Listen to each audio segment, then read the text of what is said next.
Muchos eventos importantes han sucedido recientemente en la política de nuestro país. La Secretaría de Hacienda implementa nuevas herramientas de investigación, fideicomisos aprobados por el Senado y una nueva campaña electoral cada vez más cerca. Todo esto se vive en el transcurso de una pandemia que continúa sumando contagios. En entrevista para Enlace Judío, el reconocido analista Esdra Shabot nos ayuda a entender la complejidad del escenario que vivimos. Hola Esdra, ¿cómo estás? Qué gusto me da saludarte. Hola, ¿qué tal? ¿Cómo estamos aquí en Enlace? Muchísimas gracias por esta entrevista.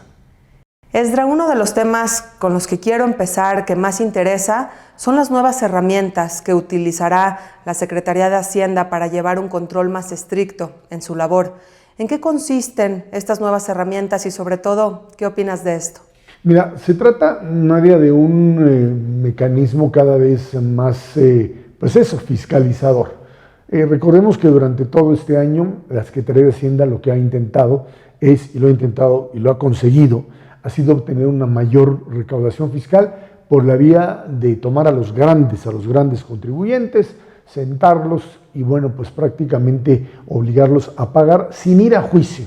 ¿Cómo le hizo? ¿Quién sabe? Más bien sí sabemos cómo, pero no lo podemos decir porque no tenemos las pruebas en la mano. Pero ahí están las grandes empresas que decidieron pagar, liquidar y ya no pelearse.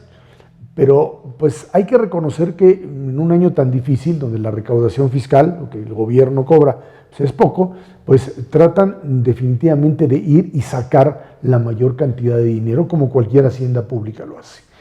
Lo que terminan por aprobar es básicamente la posibilidad de algo que vamos a ver todavía si prospera, pero es de llegar al domicilio fiscal y poder tomar fotos y checar y de una manera muy clara hacer notar al contribuyente que tienen los datos de aquello que no solamente tú les dijiste, sino de lo que ellos dicen que alcanzan a ver.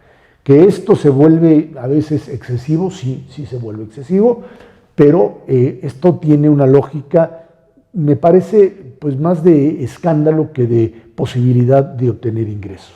¿Por qué te lo digo? Porque hay que recordar que consiguieron disuadir ya a muchos de los famosos factureros de facturas falsas de dejar de hacerlo y de arreglarse o de irse mediante, ahora sí, tácticas bastante fuertes, te diría yo violentas. Y en función de eso, este sector ha venido disminuyendo, por lo menos en la actividad que se tiene contemplada por parte del gobierno. Y ahora lo que sí están dispuestos a hacer es, obviamente, obtener mayores recursos de donde se pueda. Y por eso el fisco se va a volver cada vez más agresivo, cada vez con mayor capacidad de intervenir y con menos maniobra. Ya se han quejado instancias en Estados Unidos, colegios de contadores y organismos de fiscalistas en todo el mundo, fundamentalmente por el Tratado de Libre Comercio que se tiene con Estados Unidos, de que esto no puede funcionar así a largo plazo. Un Estado de Derecho, un régimen legal con el cual tú tengas que pagar lo que debes pagar, ni un centavo más, pero tampoco un centavo menos. Y este es el juego que siempre existe entre el contribuyente y el gobierno, el que no quiere uno pagar, el que el gobierno quiere uno que pague prácticamente todo, y para eso hay un marco legal. Pero si no te puedes defender en el marco legal, sino que el problema es solamente, o la estrategia es solamente el miedo, ahí es donde termina siendo contraproducente, porque el miedo excesivo, le llamaría yo a esto, lo único que termina es ahuyentando al inversionista, decir, yo eso no le entro porque no tengo las garantías para hacerlo. Vamos a ver todavía en qué termina esta película, pero sí, la idea es muy clara. Gobiernos que dejaron de obtener recursos, tratan de hacerlo utilizando cualquier manera para lograrlo. Así es, estaremos al pendiente, todavía faltan muchas cosas por pasar. Y gracias por la claridad, porque además tenemos temas complejos que están sucediendo hoy en día. Otro es, en palabras simples, ¿qué significa la extinción de los fideicomisos aprobados por el Senado? Y sobre todo, ¿cómo nos afecta esto, Esdra? Mira, yo creo que es uno de los graves errores, sin duda alguna, de esta administración.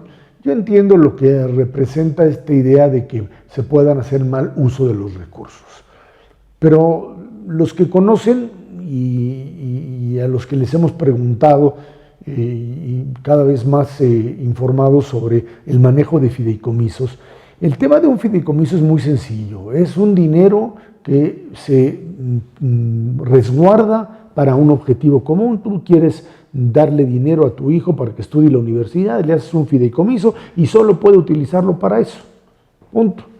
Y ahí está el dinero y se lo dejas el dinero administrado de manera tal que no tenga cada año que venir a pedirte el dinero, sino que a lo largo de sus 4 o 5 años de carrera va a obtener el dinero suficiente para pagar los estudios, para poder comer, para poder comprar libros, para incluso divertirse dentro de la propia universidad, etc. Eso es un fideicomiso. ¿Por qué se hicieron los fideicomisos en México? Porque, como en todos lados, se pensó que por un lado era importante que ciertas actividades tuviesen una continuidad, que no estuviesen ligadas al presupuesto, a que cada año se van a pelear, que si le van a dar dinero, que si no le van a dar dinero, cuándo se lo dan, quién lo maneja. En el fideicomiso, que se audita, o sea, se revisa cada año, pues tú vas viendo en qué se usa y en qué no se usa. Que se pueden hacer actos de corrupción en un fideicomiso, pues se puede, pues depende de quién lo maneje. Fundamentalmente fideicomisos de gobierno, pues son aquellos en donde pues de repente resulta que pues cambian las firmas y entonces puede haber manejo de recursos por parte de una u otra persona y ahí pueden existir pues malos manejos. Pero de repente asumir que el concepto de fideicomisos, en este caso 109 y otros ahí los dejaron, desaparecen, me parece un error muy grave porque estás afectando a sectores específicos a los que se les había dado la posibilidad de garantizar la continuidad y la entrada de recursos. No solamente el tema cultural y artístico, también el tema de la propia supervivencia de determinados grupos que dependían de la llegada de ese dinero, de proyectos científicos que tienen que manejarse como tales, de obras artísticas, es cierto, pero también proyectos de salud que estaban ligados a fideicomisos, del tema del deporte, que si bien es cierto que México no se ha manejado bien con el instrumento de fideicomisos, por lo menos tenías la idea clara de por dónde se canalizaba el dinero y quién era el responsable. Creo que la estrategia tiene que ver con dos cosas. Una, la necesidad de obtener recursos, quién sabe para qué, porque bueno, se los llevan, dicen por un lado que se lo van a dar al sector de salud, y al mismo tiempo dicen que se lo van a seguir dando a aquellos que los reciben, y uno se pregunta, pues entonces, ¿para qué los cambiaron? Pero bueno, sin duda tiene que ver con tener recursos para decir a quién se los das, y no necesariamente los fideicomisos, o para tener el control. Porque obviamente ese dinero en un fideicomiso, el gobierno directamente, el gobierno federal, no lo puede tocar. Y ahora, cuando tú desbaratas los fideicomisos, entonces los conviertes. Hay otro problema grave, que muchos de los fideicomisos públicos, o no muchos, algunos, estaban formados por capital privado y capital público. O sea, gente del sector privado que ponía una parte del dinero y el gobierno ponía otro. A la hora que lo desbaratas, que además te cuesta muy caro, porque cuesta alrededor de 4 o 5% deshacer un fideicomiso antes de que termine su función de ley. Los bancos te van a cobrar una cantidad, a ver cómo lo resuelven, pero la parte privada, pues esa no la puedes quitar, sería expropiarla. Simplemente ese dinero pues, tendrá que regresar a su donante originario y hasta ahí se acabó, pero estás prácticamente cortándole una fuente de financiamiento a proyectos específicos en el mundo, en todo el mundo. La estructura de donaciones, donativos, de altos niveles, fundaciones, etcétera, se maneja con ese instrumento, por lo que me parece muy desafortunado el haber roto con este instrumento fundamental para actividades concretas, para actividades que no tienen por qué estar pues, condicionadas al vaivén de la política o de la falta o ausencia de recursos. Esdra, continuando con temas nacionales, en los próximos meses iniciará pues, la campaña electoral en México. ¿Va a ser esta campaña diferente a otras que hemos vivido en años anteriores? Mira, yo creo que uno es la elección más grande que ha tenido México en su historia, porque van a concurrir, pues no solamente todos los diputados, va a ser una elección a todos los diputados federales, a 15 gubernaturas y a un montón de cargos en cada uno de los estados, sino que al mismo tiempo esto se va a convertir probablemente en un referéndum al gobierno. Recordemos que ya se aprobó lo que sería la consulta popular, esta consulta destinada, pues que era originalmente a ver si se juzgaba o no a expresidentes, y que ahora, como la propia Corte le cambió ahí todo el concepto y quién sabe qué es lo que están pues poniendo como pregunta, pero de todas maneras va a estar ahí, ya sea que cambien la Constitución y lo metan el mismo día de la elección o que lo hagan un mes después, en agosto. De todas formas, lo que vamos a tener aquí es la conformación de dos grandes bloques. El bloque oficialista de gobierno con el presidente de la República, Morena y sus aliados, y por otro lado, enfrente, una oposición, ¿sí?, fundada por muchos grupos de sociedad civil, por los partidos políticos existentes, en un país que está profundamente polarizado, en los grandes extremos. ¿Qué es lo que va a suceder? No lo sabemos. Quien hoy pretenda decir es que va a pasar esto, no tiene la más mínima idea de lo que está sucediendo en la política mexicana, porque esto apenas empieza a mover. Sí va a tener consecuencias importantes, sí, fundamentalmente, insisto, porque aquí lo que se está jugando es la manera en la que los últimos años del gobierno del presidente López Obrador se va a mover, ya sea con una mayoría total y absoluta en la Cámara de Diputados o teniendo a una oposición que va a pues, impedirle realizar más cambios constitucionales. Y eso es lo que se está jugando en esta elección, en un país que hay que reconocerlo, ha pues, mantenido hasta este momento, por lo menos en las mediciones de las encuestas, todavía una intención de voto favorable al presidente y favorable a su partido. Aunque, hay que decirlo también, cuando uno voltea a ver los resultados de las elecciones del 2019 y las que sucedieron hace unas semanas en Coahuila y en Hidalgo, uno ve pues, que cadáveres políticos como el PRI pues, te vuelven a surgir, arrasan en Coahuila, tienen una fuerza preponderante en Hidalgo y te dicen ahí que las fuerzas locales y lo que se vive en cada estado de la República se ve totalmente diferente a lo que percibimos aquí en la Ciudad de México, donde pues, nos sentimos el ombligo del país, pero donde definitivamente las cosas en las distintas partes de la misma República se perciben diferentes. En una de esas, el modelo de los encuestadores no es precisamente el más certero. Ninguna encuesta estaba dando un resultado, en el caso de Coahuila o Hidalgo, ni siquiera cercanamente a lo que realmente sucedió, ni se acercaba a lo que realmente sucedió, en algo que te dice que pues, los gobernadores tienen todavía capacidad de acción, tienen dinero y presupuestos para mover, y una ciudadanía que después de la pandemia no sabemos bien a bien qué es lo que va a responder. Hasta ahora, pues las grandes encuestadoras siguen diciendo que esto no ha afectado. Vamos a ver qué pasa de aquí a junio del año que entra. Sin duda, Esdra, va a ser una campaña electoral con muchísimo movimiento y muy controvertida. Ahora, en el ámbito internacional también están pasando eventos importantes. ¿Cómo podemos interpretar la detención de funcionarios públicos mexicanos en los Estados Unidos? Mira, esto tiene que ver con las relaciones que han existido fundamentalmente entre los aparatos de inteligencia de México y los Estados Unidos.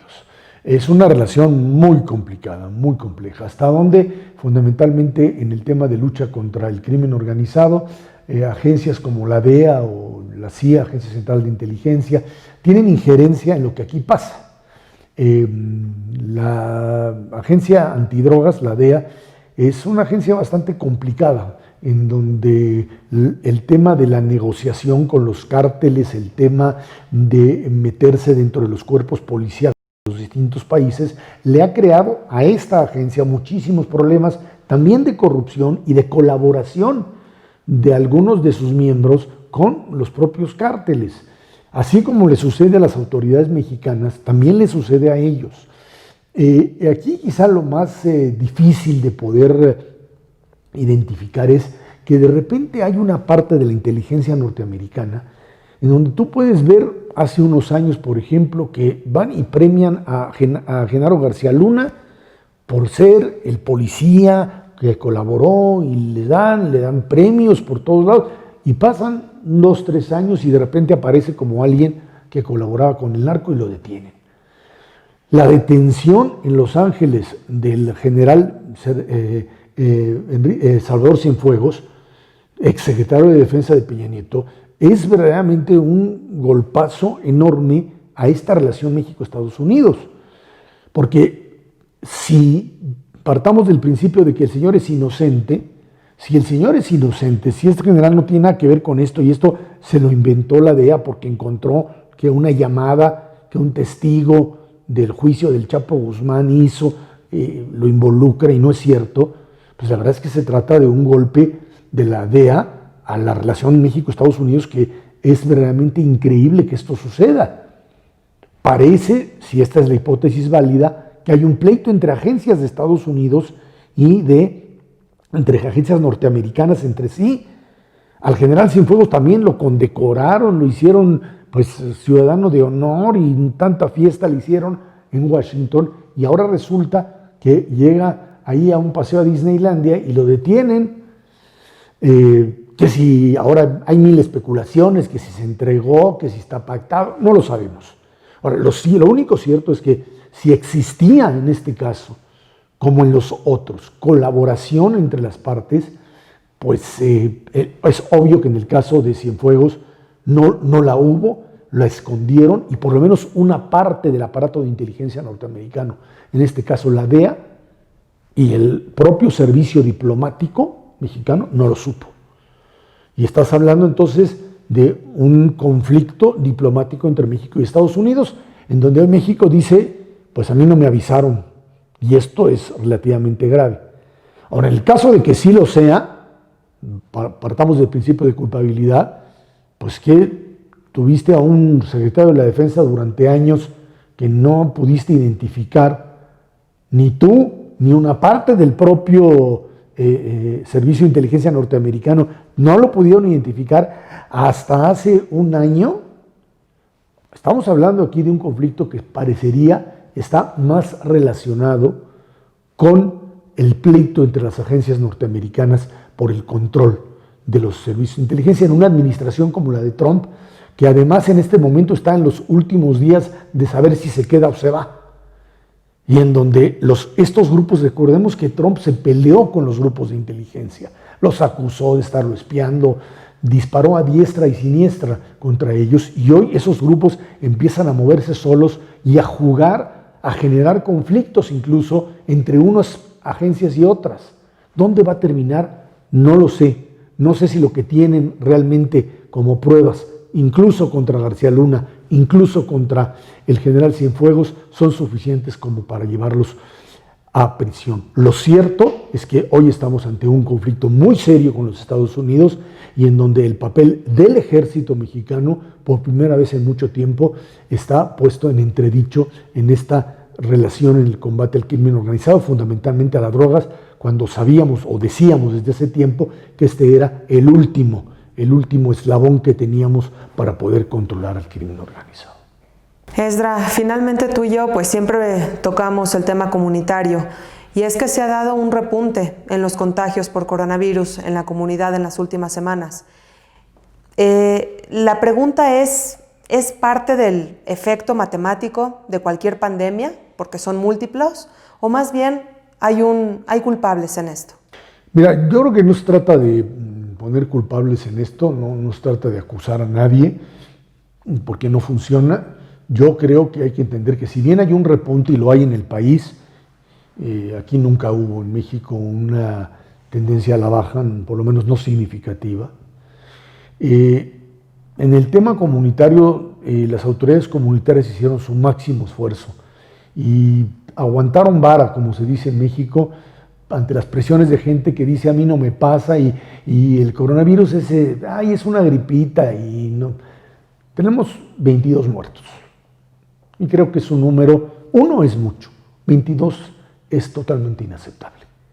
22 familias que sufrieron la pérdida de un ser querido, producto fundamentalmente de esta pandemia, en unos casos sin tener culpa porque, pues me refiero a culpa o responsabilidad porque pues ni siquiera supieron,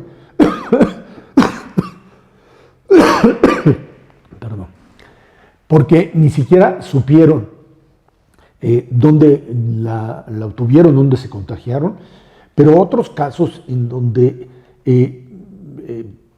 si sobrevivieron han quedado profundamente dañados en su salud física y en su salud mental.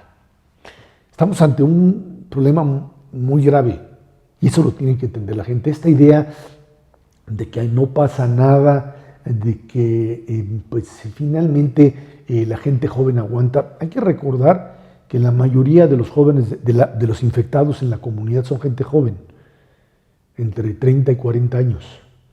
Y más también incluso entre jóvenes de 20 años. Y eso nos habla de esta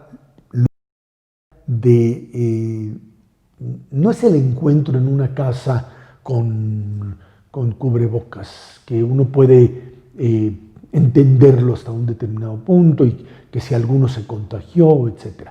Es la organización de las fiestas, es la organización de las bodas. Alguien dice, bueno, es que no es posible que estemos tanto tiempo así. Bueno, las comunidades judías subsistieron en tiempos de guerra y subsistieron sin bodas y sufrieron condiciones mucho más dramáticas que lo que estamos viviendo hoy. Y esta idea de que no se puede vivir sin ese tipo de festejos, me parece que tiene que entrarle en la cabeza a la mayoría de la comunidad, si no es que a la totalidad. No se puede. Seguirlo haciendo es condenar a sus hijos y a sus nietos a poder ser la próxima víctima de eso. Escuchado en otros lados, pues esto es una guerra, ¿no? Y pues ni modo. Yo quiero ver quién es el primero que se atreve a poner a su familia al frente de esta guerra y decir, pues ni modo, si los míos caen, pues ya caerán. No, por supuesto que no. O sea, sí enoja, sí molesta que la irresponsabilidad de unos termine también dañando a otros. Porque si tú quieres irresponsablemente quitarte el tapabocas, el cubrebocas y salir e infectarte, pues allá tú. Pero cuando tú estás generando eso y estás provocando una cadena de contagios, entonces me estás afectando a mí, a mis hijos, a mi familia, a mis nietos, a todos los que están alrededor y al resto de la sociedad mexicana. Y por eso es que si hay que vivir así 6 meses o 1 año o 2 años, es un problema de supervivencia y para eso tienes que ajustar los estándares de vida comunitario en cuestión del trabajo, en cuestión de la educación, como lo están haciendo las escuelas, buscando las formas más creativas, en cuestión de apoyo mental y físico para la gente afectada.